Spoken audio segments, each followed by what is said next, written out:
মা, বাবা, আমি তোমাদের কুলাঙ্গার ছেলে নই। আমি আজকাল বুঝতেই পারি না কি করব, কি করে সবাইকে খুশি করব। আর বাকিদের মতো নর্মাল জীবন যাপনের কেরিয়ারের স্বপ্ন আমি দেখি না, নর্মাল কাজগুলোও পারি না। আমি এরকম আলাদা, এতে আমার কি করা? যে কাজগুলো ভালোবাসি মন দিয়েই করি। আমি অলস নই, জাস্ট এই সমাজের ছাঁচে তৈরি করা পুতুল নই। সমাজ তো সেই রাস্তাকে এবড়ো খেবড়ো আনসেফ বলে, যেই রাস্তায় তারা কোনোদিন যায়নি। আমি সেই রাস্তায় বেরিয়ে গেছি বাবা।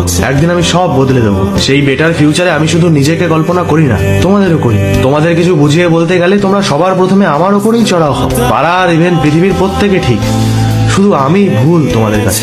একা লাগে আজকাল, তবে একা থাকতে শিখে গেছি। আর বুঝেও গেছি অন্ধকার রাস্তায় কেউ আলো নিয়ে সাথে যায় না। যে রাস্তাতে ল্যাম্পপোস্ট আছে সেই রাস্তাতেই সবাই একটু নি লাগায়। অবশ্য তোমরা তোমাদের মতো আমার ভালোই চাও, সেটাও আমি জানি। কিন্তু সময় সমাজ দুটোই পাল্টেছে। চারিদিকে সার্কাস চলছে বাবা। যোগ্যরা ভালো জায়গায় কোথায়? তবে সময়ের অপচয় করছি না মা, সময়ের অপেক্ষা করছি। একদিন প্রমাণ হবেই তোমরা লুজার জন্ম দাওনি। সেদিন তোমার পাড়া, তোমার সমাজ, তোমার পৃথিবীকে ডেকো আর বলো আমি তোমাদের ছেলে।